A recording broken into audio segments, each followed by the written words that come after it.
ہر نبی کو اللہ نے اس سے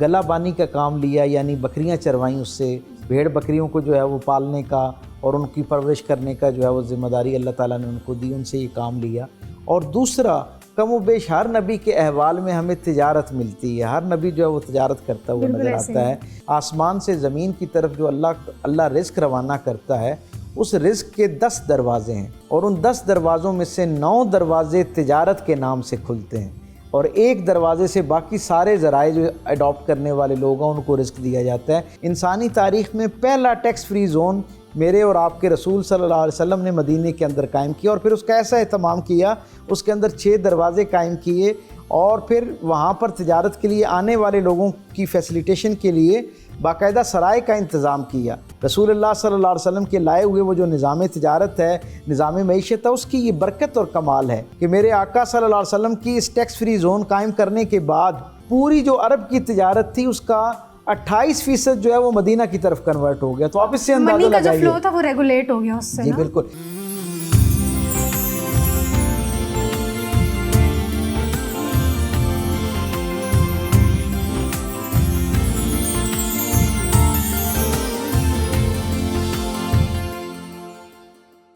السلام علیکم ناظرین، میں ہوں ظوفر شنقوی اور پروگرام سیرت النبی صلی اللہ علیہ وآلہ وسلم کے ایک نئے موضوع کے ساتھ ایک بار پھر سے آپ کی خدمت میں حاضر ہیں۔ اس پروگرام میں ہم نہ صرف نبی کریم صلی اللہ علیہ وآلہ وسلم کی سیرت کے حوالے سے ان کی زندگی کے مختلف پہلوؤں پر گفتگو کرتے ہیں، بلکہ آج کے دور کے جو مسائل ہیں ان کا حل بھی ہم سیرت النبی صلی اللہ علیہ وآلہ وسلم سے تلاش کرنے کی کوشش کرتے ہیں۔ اس وقت ہم جن بنیادی مسائل سے دوچار ہیں، معاشی مسائل ان میں سے اہم ہیں اور بہت پرومیننٹ ہیں آج کے دور میں۔ ناظرین، دین اسلام کی بات کریں تو دین اسلام کامل ترین دین ہے، اور اس دین نے ہمیں زندگی گزارنے کے تمام پہلوؤں کے بارے میں ایک بہت ہی ڈیٹیل رہنمائی فراہم کی ہے۔ سماجی مسائل ہوں، معاشی مسائل ہوں، گھریلو مسائل ہوں، یا پھر ان کے آداب ہوں، اس حوالے سے ہمیں سیرت النبی میں تمام تر تعلیمات ملتی ہیں۔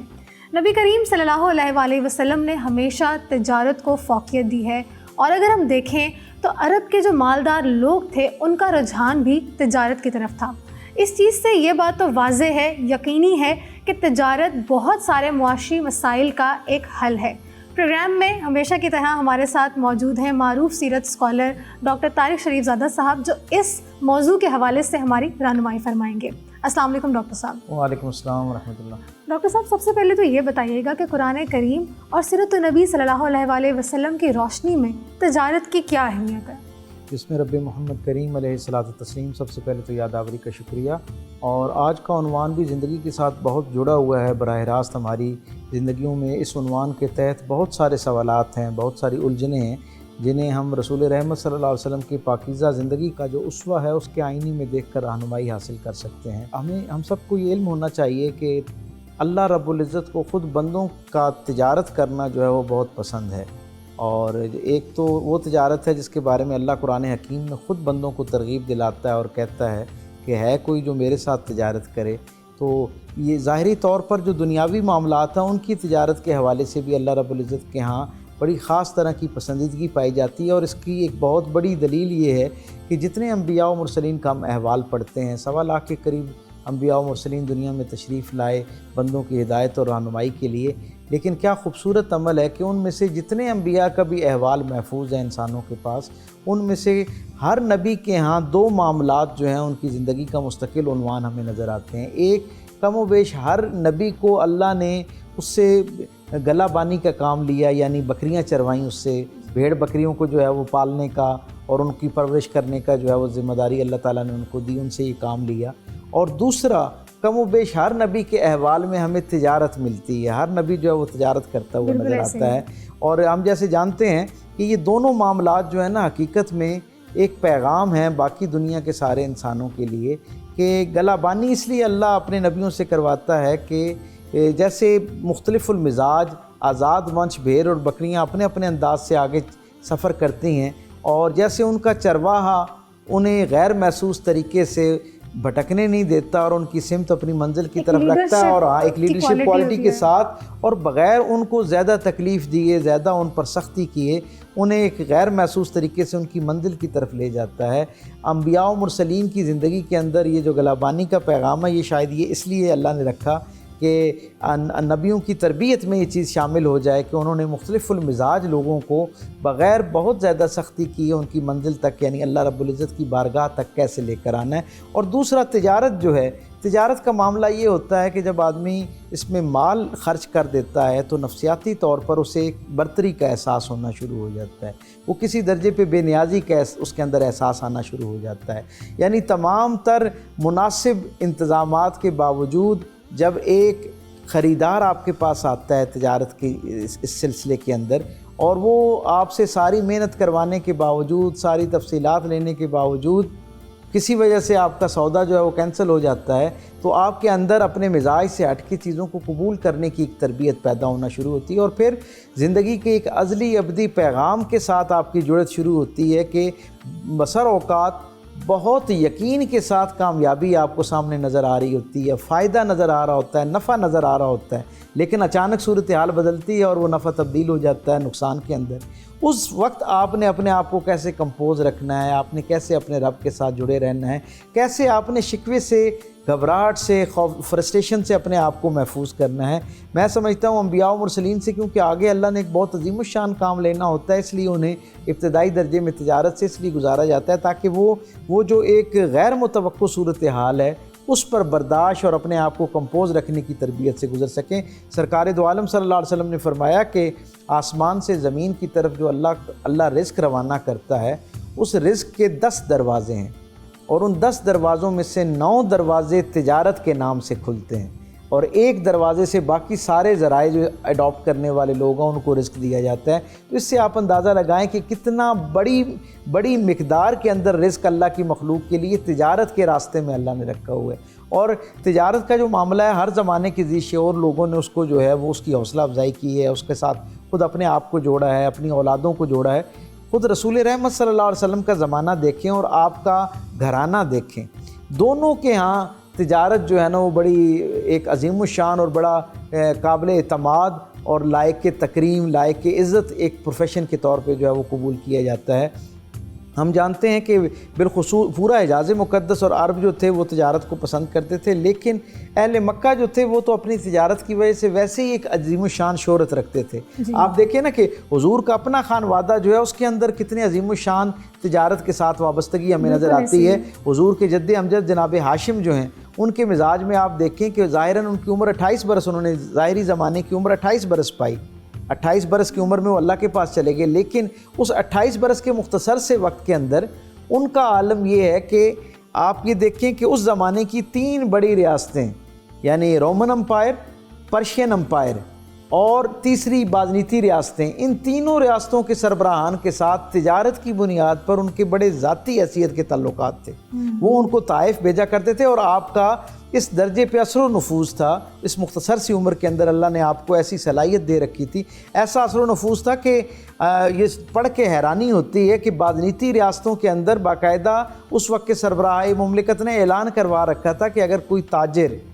کرشی لہجے کے اندر، جو حضرت ہاشم کا لہجہ تھا جس میں آپ بات کرتے ہیں، اس لہجے میں کوئی آدمی یہاں آ کے سامان تجارت بیچے گا تو اس سے حکومت ٹیکس نہیں لے گی۔ تو اس سے اندازہ ہوتا ہے کہ اس زمانے کے لوگوں کو ان کے ساتھ ان کی تجارت کے حوالے سے کیسا جو ہے وہ معاملہ تھا۔ حضرت جناب عبد المطلب جو ہیں، ان کے احوال میں ہمیں ملتا ہے کہ جب سرکار دو عالم صلی اللہ علیہ وسلم ان کو بچپن میں اپنے ساتھ بٹھایا کرتے تھے تو وہ جو غالیچہ تھا، وہ جس کے اوپر آپ اپنے دادا جان کے ساتھ بیٹھا کرتے تھے، وہ اس زمانے کی جو رومن امپائر تھی ان کی طرف سے تحفے کے طور پہ حضرت جناب ہاشم کو وہ تحفے کے طور پہ بھیجا گیا تھا، جسے بچھایا جاتا تھا اور اس پہ وہ بیٹھتے تھے۔ یہ سارے روابط کیوں تھے؟ یہ تجارت ہی کی وجہ سے تھے، اور خود رسول اللہ صلی اللہ علیہ وسلم کی زندگی میں پھر ہمیں تجارت کا ایک بہت نمایاں احوال جو ہے وہ دیکھنے کو ملتا ہے۔ ڈاکٹر صاحب، تجارت کی اہمیت تو آپ نے بہت ہی اچھے الفاظ میں واضح کر دی۔ اب نبی کریم صلی اللہ علیہ وآلہ وسلم کی بتائی ہوئی جو بھی باتیں ہیں وہ ہمارے لیے پرائمری سورس آف گائیڈنس ہے۔ تو نبی کریم صلی اللہ علیہ وآلہ وسلم نے تجارت کا بھی ایک نظام متعارف کرایا جو یقیناً آج کے دور کے جو ہمارے معاشی مسائل ہیں ان کا حل ہو سکتا ہے۔ تو وہ کون سا نظام تھا؟ یہ بہت اچھا اور بنیادی سوال ہے۔ آپ یہ دیکھیں کہ انسانی تاریخ میں تجارت تو بہت ابتدائی دنوں سے ہی، تجارت کا اگر بہت سادہ سا ترجمہ کیا جائے تو ضروریات زندگی کو پورا کرنے کے لیے لین دین کا جو معاملہ ہے، اس کے اندر جو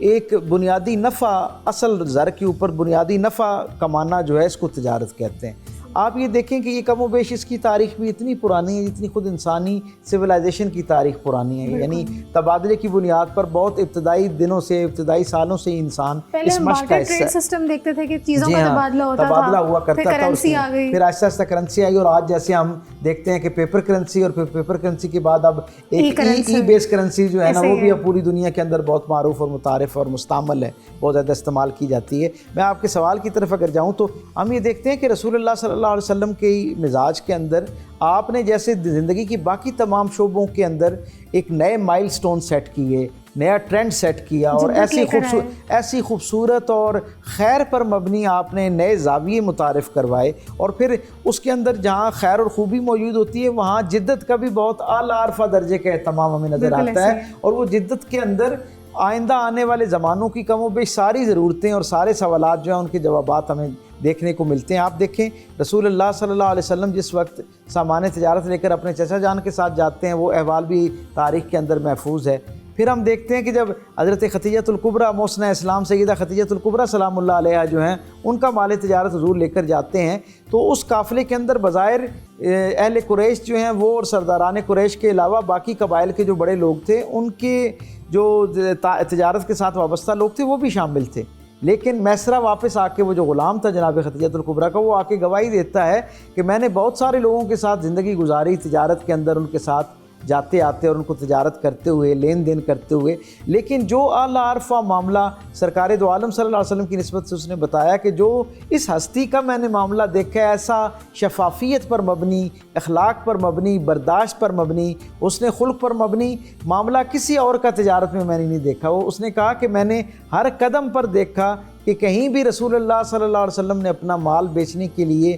کوئی کمزور بات نہیں کی، پھر اپنا مال بیچنے کے لیے کوئی غیر ضروری امید نہیں دلائی، اپنا مال بیچنے کے لیے کوئی جھوٹی قسم نہیں کھائی۔ وہ کہتے ہیں کہ اسی وجہ سے جب واپس آئے نا تو آپ نے حضرت خدیجہ الکبریٰ دیکھ کر حیران رہ گئیں کہ عام حالات میں جو سامان تجارت جایا کرتا تھا اس سے جو نفع آتا تھا، رسول اللہ صلی اللہ علیہ وسلم جب واپس آئے تو وہ نفع 3 گنا تھا۔ تو انہوں نے کہا کہ یہ اتنے سے مال کے ساتھ 3 گنا نفع کیسے ہو گیا؟ تو رسول اللہ صلی اللہ علیہ وسلم نے مسکرا کے فرمایا کہ میں نے اس مال کو جاتے ہی مناسب نفع کے ساتھ بیچ دیا اور پھر اس سے نیا مال خرید لیا، پھر اسے بیچ دیا اور پھر اس سے نیا مال خریدا۔ تو گویا تھوڑے وقت میں اپنی دیانتداری کی وجہ سے، اپنی صاف گوئی کی وجہ سے، اپنی ایمانداری کی وجہ سے اور حق بات کرنے کی وجہ سے اللہ نے اس میں برکت عطا کی اور 3 گنا کر کے جو ہے وہ مال آ جاتا ہے۔ پھر ہم دیکھتے ہیں کہ یہ تو حضور کا انفرادی عمل ہے نا، جب ریاست مدینہ کا احوال ہم پر کھلتا ہے تو ہمیں پتہ چلتا ہے کہ حضور کی زندگی میں تجارت اور تجارت سے وابستہ معاملات کی اتنی اہمیت ہے۔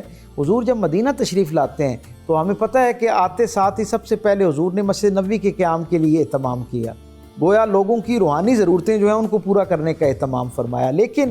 کیا خوبصورت عمل ہے کہ مسجد کے جو بنیادیات ہیں ان کو طے کرنے کے ساتھ ہی اگلی شام رسول اللہ صلی اللہ علیہ وسلم نے اصحاب کو کہا کہ مجھے مدینہ جو ہے اس کی گرد و نواح کی سیر کرائیں۔ جب اصحاب حضور کے ساتھ باہر نکلے نا تو حضور نے پوچھا کہ یہاں کے لوگ جو ہیں ان کی گزر اوقات کیسے ہوتی ہے، ان کا کھانا پینا کیا ہے، ان کے ہاں معاش کے ذرائع کیا ہیں۔ تو انہوں نے بتایا کہ اب یہ بڑی دلچسپ بات ہے کہ جو اہل مکہ تھے نا ان کے ہاں اکثریت تجارت کے ساتھ وابستہ تھی، لیکن اہل مدینہ جو تھے ان کا زیادہ بنیادی جو انحصار تھا وہ تجارت کی بجائے زراعت کے اوپر زیادہ تھا، کھیتی باڑی پر زیادہ تھی۔ یہ نرم خو طبیعت کے لوگ تھے اور یہ شعر و ادب کے لوگ تھے۔ انہوں نے اصحاب نے کہا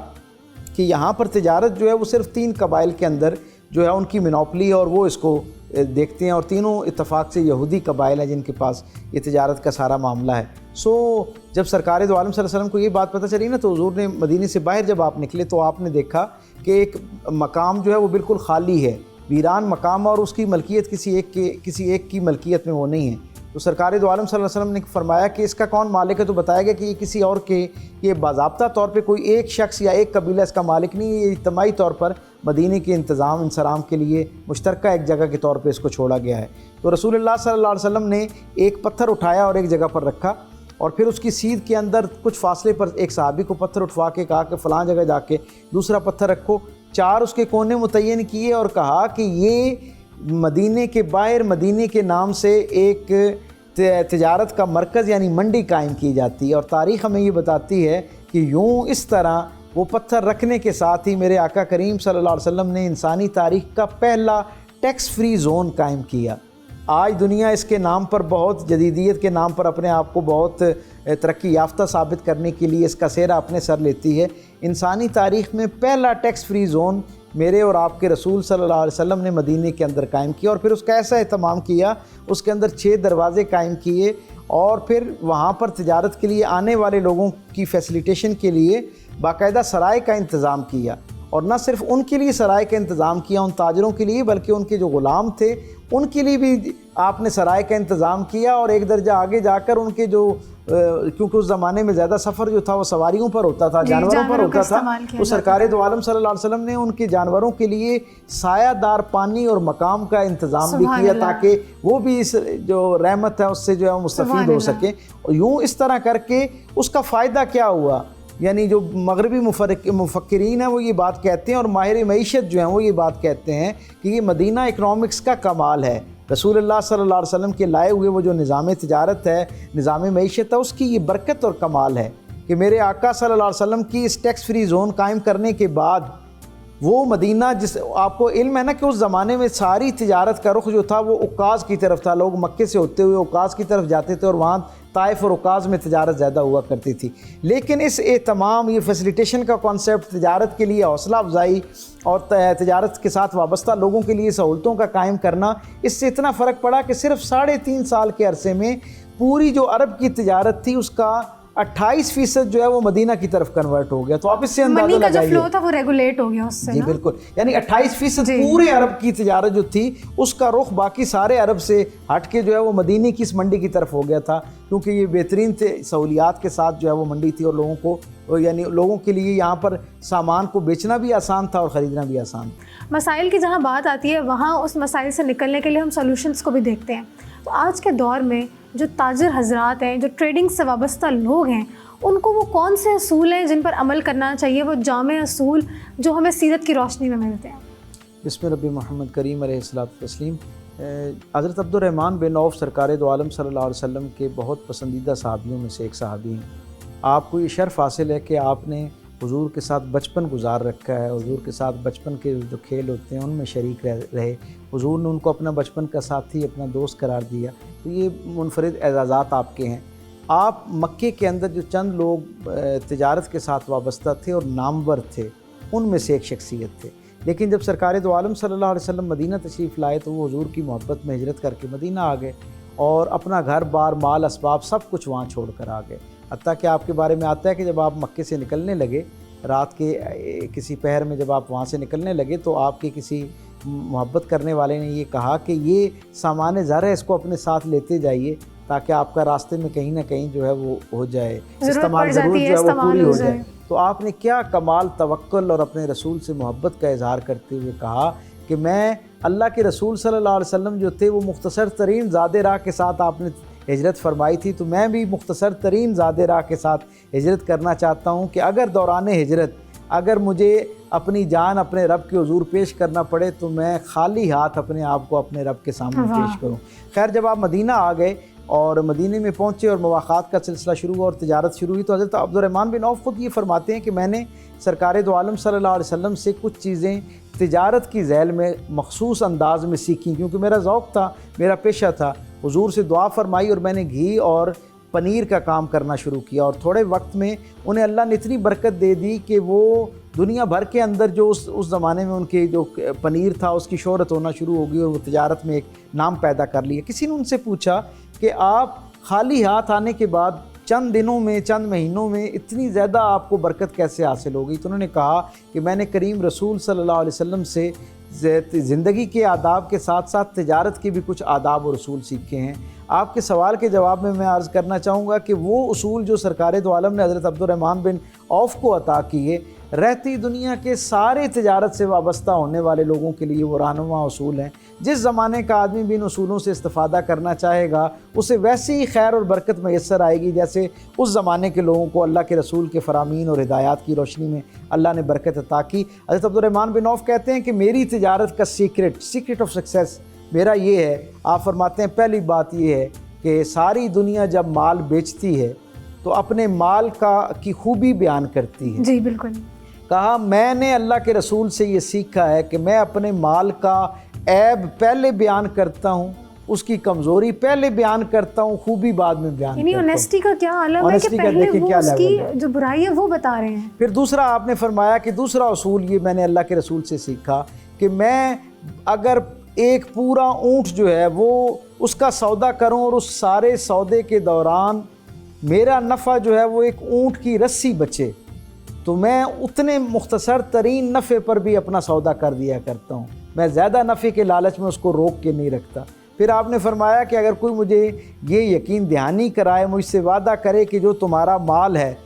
اسے آج کی بجائے صرف ایک دن روک کر دوسرے دن اگلے دن بیچ دو گے تو جتنا مال ہے اس کا 2 گنا نفع تمہیں دے دوں گا۔ تو آپ نے فرمایا کہ میں نے اللہ کے رسول سے یہ بات سیکھی ہے کہ میں وہ مختصر ترین نفع قبول کر لیتا ہوں لیکن گویا ذخیرہ اندوزی نہیں کرتا اور اسے اسی وقت بیچ دیتا ہوں، اگلے دن پہ اس کو سیف کر کے محفوظ کر کے چھپا کے مارکیٹ سے نہیں رکھتا۔ تیسری بات آپ نے فرمائی کہ اللہ کے رسول سے میں نے یہ بات سیکھی ہے، آپ کا فرمان ذیشان میرے ہمیشہ پیش نظر رہتا ہے۔ حضور نے فرمایا قسم کھانے سے مال بک جاتا ہے لیکن اس کی برکت ختم ہو جاتی ہے، تو کہا اس لیے میں قسم نہیں کھاتا۔ اب قسم کا مطلب کیا ہے؟ غیر ضروری طور پر اس کی تعریف کرتے ہوئے اس کے لیے یقین دہانی نہیں کراتا کہ یہ بہت اچھا مال ہے کہ اس سے کسی کی رائے جو ہے وہ ذہن بنے۔ اگلا اصول آپ نے یہ فرمایا کہ میں نے اپنے رسول صلی اللہ علیہ وسلم سے یہ سیکھا ہے، میرے کریم رسول صلی اللہ علیہ وسلم نے مجھے یہ فرمایا کہ جو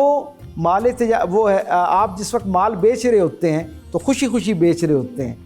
تاجر کے لیے مال کا واپس لینا مشکل ہوتا ہے۔ آپ نے کہا میں نے یہ اصول طے کر رکھا ہے کہ میں جتنی خوشی کے ساتھ مال بیچتا ہوں اس سے 2 گنا خوشی کے ساتھ مال جب واپس آ رہا ہوتا ہے تو میں اسے واپسی اس کی قبول کر رہا ہوں۔ تو آپ دیکھیں آج ساری جدید دنیا جو ہے نا وہ ریٹرن پالیسی کے اوپر کرتی ہے۔ ہم دیکھتے ہیں کہ ویسٹ کے اندر باقاعدہ جو ہے وہ ایک سکیم چلتی ہے، کمپین چلتی ہے کہ اسمائلنگ ریٹرن پالیسی سکیم چلتی ہے کہ مسکرا کے واپس لینا ہے۔ جی بزنسز نے ان پالیسی کو اپنایا ہے نا تو ہم دیکھتے ہیں کہ ان کا فیڈ بیک بھی بہت اچھا آتا ہے، لوگ بڑے خوش ہو کے ان کے ساتھ جی بے شک کام کرتے ہیں۔ اور حضرت عبد الرحمن بن عوف نے آخری بات یہ کی کہ میں نے اللہ کے رسول صلی اللہ علیہ وسلم سے یہ سیکھا کہ جب سودا طے ہو جائے تو جتنے سودے کے عوض آپ نے رقم طے کی ہے وہ رقم جب آپ لے لیں تو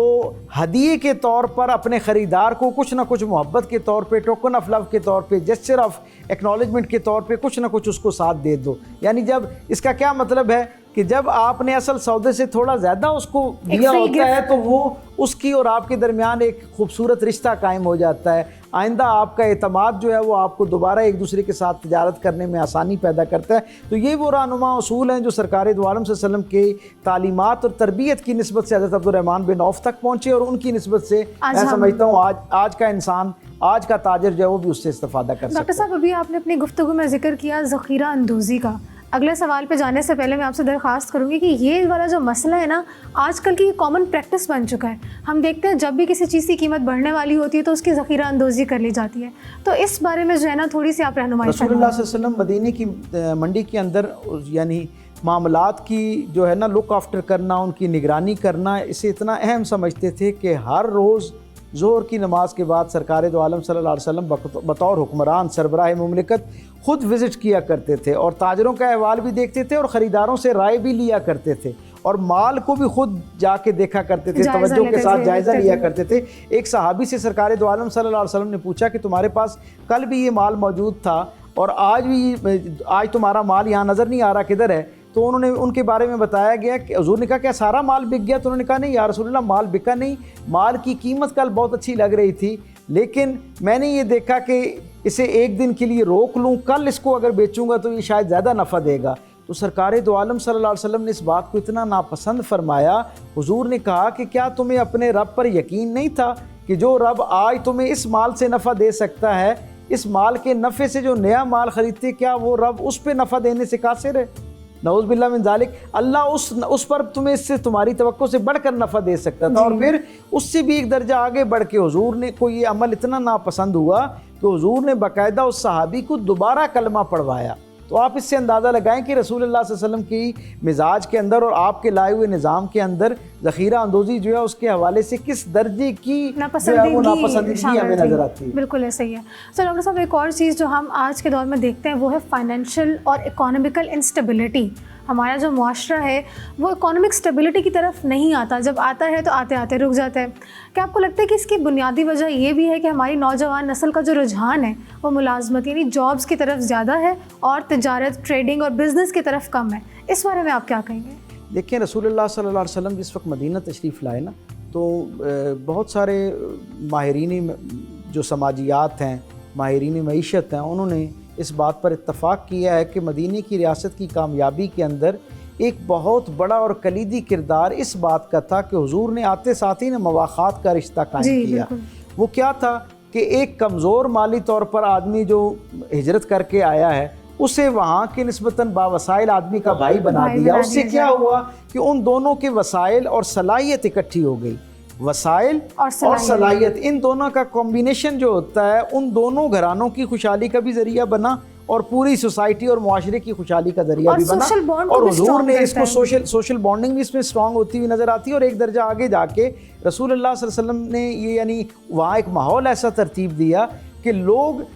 ملازمت کی بجائے تجارت کی طرف راغب ہوں. یعنی آپ یہ دیکھیں کہ اصحاب رسول ہیں، حضور کی خدمت پر مامور ہیں، اور حضور ان سے پوچھتے ہیں کہ تمہارے گزر اوقات کا کیا ذریعہ ہے؟ تو وہ کہتے ہیں میں فلاں یہودی جو ہے اس کے باغ میں مزدوری کرتا ہوں، محنت کرتا ہوں. حضور کہتے ہیں یہ بھی عمل اچھا ہے، لیکن اگر تم اس سے ملنے والی کھجوریں جو ہیں ان سے اپنا پیٹ بھرنے کی بجائے اس کا کچھ حصہ جو ہے وہ بیچ کر اس میں سے نفع کمانا شروع کرو تو اللہ تمہیں اس میں برکت دینا شروع کر دے گا. اس کا کیا مطلب ہے کہ ملازمت کرنا بھی ٹھیک ہے، اس سے بھی رزق حلال کمانا جو ہے وہ اچھی بات ہے، لیکن اگر حقیقی خوشحالی حاصل کرنی ہے، معاشی آزادی حاصل کرنی ہے، اوورآل معاشرے نے ترقی کرنی ہے، تو اس کے لیے لوگوں کو تجارت کی طرف راغب ہونا ہوگا. اور بالخصوص نوجوان نسل کو یہ جو جاب کا ہمارا ایک کانسیپٹ بن گیا اس سے نکل کے تجارت کی طرف جو ہے نئے ایونیوز جو ہیں ان کو ایکسپلور کرنا چاہیے. جی ڈاکٹر صاحب بہت شکریہ. یقیناً بہت ہی دلچسپ گفتگو تھی اور بہت سارے ایسے امپورٹنٹ پوائنٹس تھے جن کو آپ نے ہائی لائٹ کیا اور وہ یقیناً نوجوانوں کے لیے اور تاجروں کے لیے بہت ہیلپ فل ثابت ہوں گے. ناظرین، اسی کے ساتھ ہم اپنے آج کے پروگرام کا اختتام کرتے ہیں. امید کرتی ہوں کہ جو ہماری گفتگو تھی